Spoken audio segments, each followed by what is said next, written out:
You feel it before you see it. That little crunch of a leaf that should be whole, the holes, the chewed edges, the slime trail across your tomatoes at dawn. And every single year, you spend money to make it stop. Now hear me plain. There is a powder. It costs about 50 cents a handful, and it has kept the bugs off my family's gardens for longer than your grandfather has been alive. We have done this for generations. Long before the bright bottles on the store shelf. Long before a man in a uniform ever knocked on a door to spray a yard. The folks who sell those sprays, they have no reason to tell you what we already knew. None at all. There is no profit in a 50-cent fix.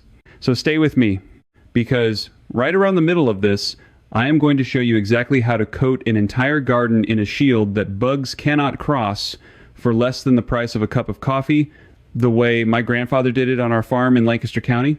And do me one small favor before we go on. Tell me down below where you are gardening this year. Just your state or your growing zone if you know it. I read them, and I will tell you which bugs are coming for you first. I remember the smell of that old root cellar in late August. My grandfather kept a wooden barrel by the door, filled with a soft gray powder, fine as flour. As a boy, I thought it was lime. It was not. He would dip an old tin can in and walk the rows at dusk, dusting it light over the cabbage like he was salting a stew. We never lost a crop to the cabbage worm, not once that I can recall. And the English neighbors down the lane were out there every weekend with their cans of spray, cursing at the sky. So let me tell you what that powder is and why it works when the expensive things fail. It has a long name. Diatomaceous earth. Say it slow and it sounds like science, and it is, but it is also just plain dirt from the bottom of ancient lakes and seas. Millions of years ago, the water was full of tiny creatures called diatoms, smaller than a grain of sand. When they died, their little shells sank and piled up, layer on layer, for a very long time. Those shells are made of silica, the same hard stuff as glass. Now here is the part nobody at the store will explain to you. Those shells did not rot. They turned to stone, soft white stone, and we grind it back into powder. Under a microscope, that soft flour is not soft at all. Every speck is a jagged little blade, sharp edges everywhere. To you and me, it feels like baby powder between the fingers. To a bug, it is a field of broken glass. And that is the whole secret of why it works. A bug is not built like you. It does not have skin that heals. It is wrapped in a hard shell with a thin, waxy coat on the outside, and that wax is the only thing holding its water in. That coat is its life. Scratch it, and the bug starts to leak, slow, from the inside out. When a beetle or a slug or an ant crawls through that powder, those microscopic blades cut and scrape that waxy coat right off. They do not even feel it happen.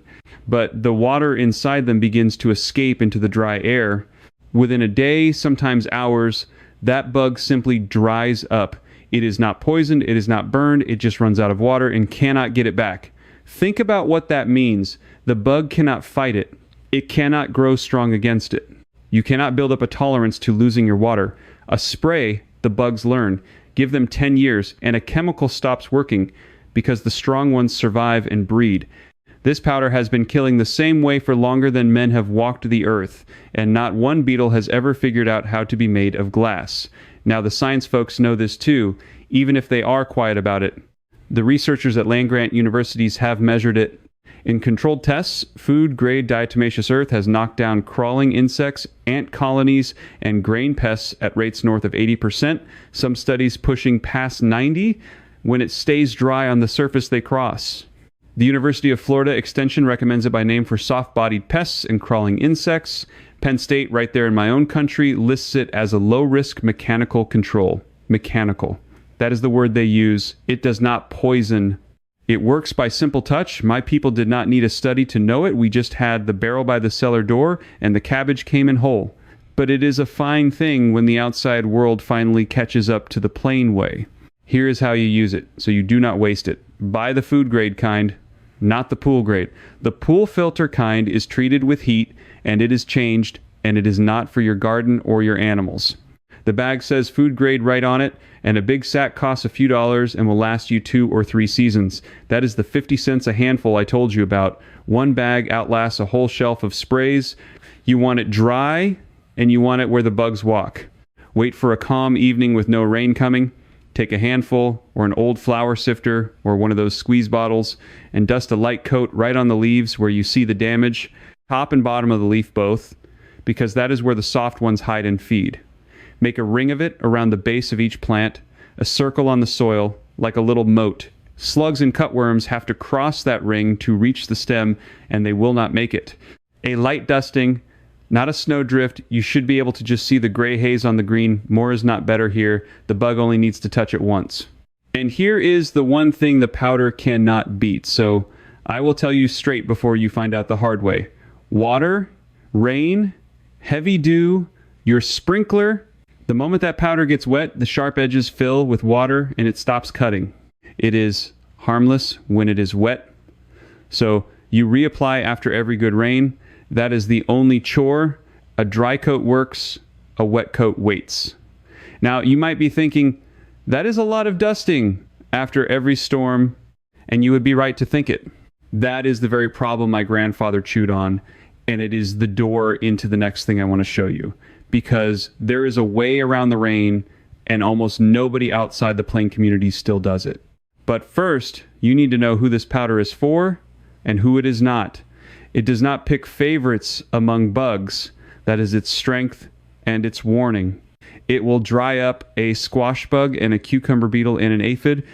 It will also harm a honeybee or a ladybug if they crawl through it. The good Lord gave us those bees, and we do not waste them. So you keep the powder off the flowers, off the blooms where the bees work.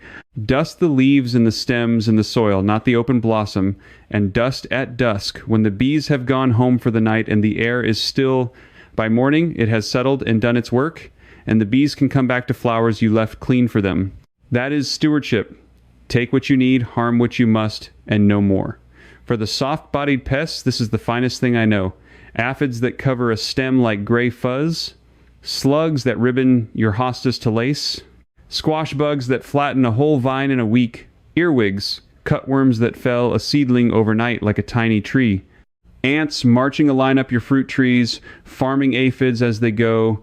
Yes, ants do that. They herd aphids like cattle for the sweet they make. The powder breaks the whole chain. Now let me tell you the cost of not knowing this, because I have watched my English neighbors pay it for 40 years. A bottle of garden spray runs you $8, $10, $15, and it covers a small patch, and it is gone in a few weeks, and you buy it again. Call a service to treat your yard, and you are looking at $40, $60, $100 a visit, and they want to come back every season on a schedule for as long as you own the house. Do the simple math. A man who gardens for 30 years and pays even $60 a season is handing over near $2,000 across his life for dust. For a problem, a few dollars of ancient lake bottom would have ended on the first evening. That is the part that sits wrong with me. Not that the products exist. Some folks want the convenience, and that is their business. What sits wrong is that almost no one tells you the cheap thing first. There is no salesman for a 50-cent fix. No bright bottle, no man in a truck. The powder cannot afford an advertisement, so it does not get one, and a whole way of knowing just quietly slips out of memory while the bills keep coming. An entire industry is built on you not knowing what was in my grandfather's barrel. And before I show you the way around the rain, I want to put something in your hands that goes far deeper than this one powder. Everything I have shared with you today, the powder, the ring at dusk, the sealed grain bin, the old cures that cost almost nothing, I have gathered the best of it, along with methods my family has used for generations that I have never spoken on camera, into a set of field guides called the Garden Blueprint and the Harvest Blueprint, collected together as the Complete Garden Field Edition. It is available for $97, and you will find the link in the description below. If you are the kind of person who wants every remedy, every soil secret, every storage method that kept plain families fed through hard winters, it is all in there, written plain and ready to use this weekend. Now, back to the thing I promised you at the start, the way to beat the rain. This is for you, especially if you already have a garden in the ground, an established yard, beds you have tended for years, and you are thinking this powder business is fine for a man starting fresh, but a chore for the rest of us. Hear me out, because this is the part you can do this very weekend with a bucket you already own. You make the powder stick, you turn it from a dust into a paint. Here is how. Take a gallon of water, stir in about 4 tablespoons of the food grade powder. Some folks go a little heavier, a quarter cup to the gallon, and that is fine. Stir it good so it clouds up like milk. Now, and this is the part my grandmother taught me, add just a few drops of plain liquid soap. Not the harsh stuff, just a squirt of mild dish soap. The soap breaks the surface so the powder spreads even and clings to the leaf instead of beating off. Pour that milky water into any pump sprayer, the kind you already have hanging in the shed, and spray your plants the way you would spray anything. Coat the leaves, top and bottom, the stems, around the base. Now here is what happens, and it is a small wonder. The water carries the powder into every crack and crease and along every leaf vein, places your dry dusting could never reach evenly. Then the sun comes up, the water dries away, and it leaves behind a thin white film of that powder, locked onto the leaf, dried in place. The sharp edges are back, the shield is back, and because it dried on instead of sitting loose, it holds far better through a morning dew and even shrugs off a light rain that would have washed a dry dusting clean away. The English have a fancy name for this now. They call it a wettable application. Some of the university folks have written it up as a way to get better coverage on uneven surfaces. We just called it whitewashing the rose. And my people were doing it before there was a word for it, before there was a study to bless it. So if you have an old established garden, full and leafy and tangled, you do not crawl through it shaking a can over every leaf. You mix a bucket, you pump a sprayer, 20 minutes, and your whole garden wears the shield. After a hard rain, you do it again, and a gallon costs you pennies. That is the answer to the only real chore this powder ever asked of you. And let me give you one more for the established yard, because I can hear the next worry already. The fruit trees, the ones too tall to dust, for a tree with ants running up the trunk, farming those aphids in the leaves, you do not need to reach the top at all. You break the road. Take an old rag or a strip of cloth, wrap a band around the trunk a couple feet off the ground, and dust that band heavy with the dry powder, or smear the slurry around the bark in a wide ring. The ants cannot cross it. You cut their supply line, the aphids up top lose their protectors and their farmers, and the natural predators, the lady beetles and the lacewings, move in and clean the tree for you. You did not climb a thing, you just closed the road at the bottom of the hill. That is the heart of the old way.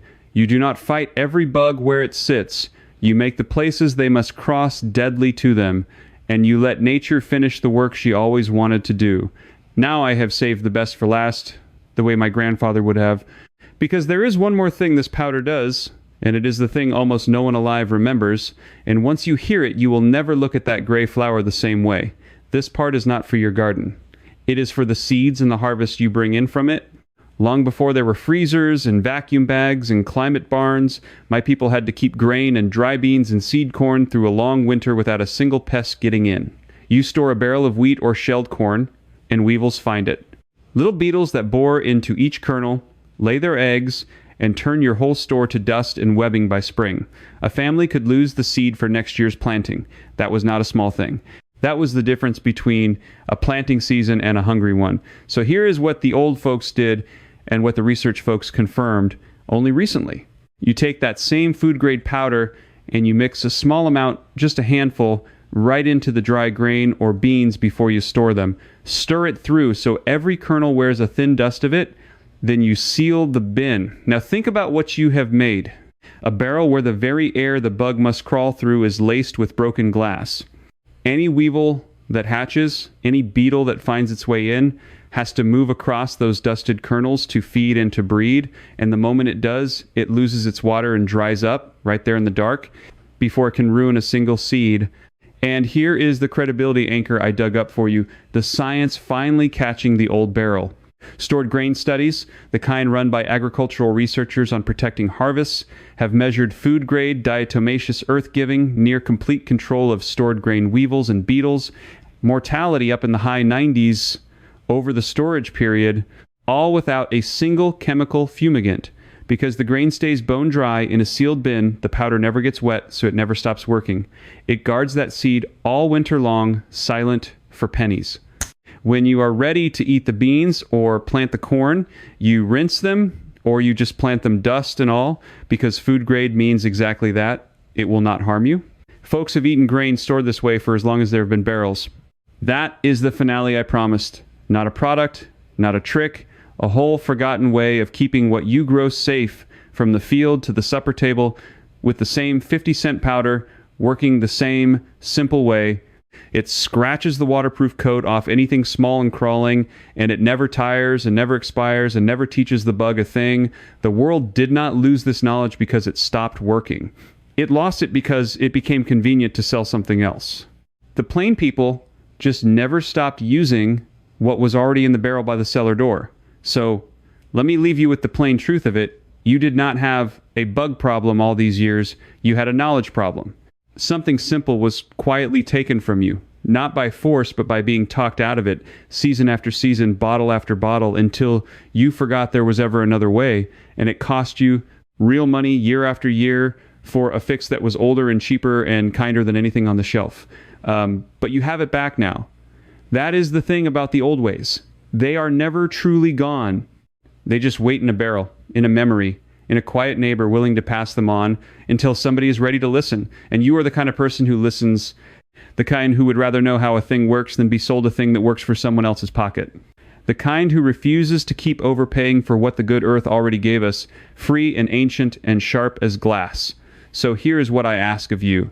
Go back down to those comments and tell me your state or your growing zone the way I asked at the start. Do not just think it. Type it. Tell me what is eating your garden this year. The holes, the slime, the chewed leaves, whatever you are fighting, and I will tell you where to lay that first ring of powder. I read every one, and if you would like to keep recovering this kind of knowledge, the plain and practical things the modern world set down and forgot, then come walk these rows with us. This is not about a channel. It is about a community of folks putting the old wisdom back into their own hands one weekend at a time. Because next I want to show you the other thing my grandfather kept in that cellar. A second powder, just as cheap, that he stirred into the soil itself before planting, that pulled twice the tomatoes off the same vine and not one drop of store-bought feed ever touched them. That barrel had more than one secret, and I aim to hand you every last one. So mix your bucket, walk your rows at dusk, and let the bugs find out the way they have for a million years that some shields were never ours to sell. Now, before you go, let me give you one last thing to carry into the garden, because a man should never leave a job half explained. When you lay that first ring of powder this weekend, kneel down and look close at where the soil meets the stem. That little gap, that crack in the dirt, that is the road every slug and cutworm takes in the dark. Most folks dust the leaves and forget the ground. Do not be most folks. The ground is where the war is won. And keep an old coffee can of the dry powder up on a dry shelf, lid on tight, so the next rain does not catch you empty-handed. A man ready is a man who never loses a crop. My grandfather had 3 cans squirreled away in that cellar, and I never once saw him without it. That is the whole of it now. The barrel, the bucket, the ring at dusk, the sealed bin of seed. Carry it forward, hand it down, and do not let it slip out of memory again, because the next pair of hands is counting on yours to remember.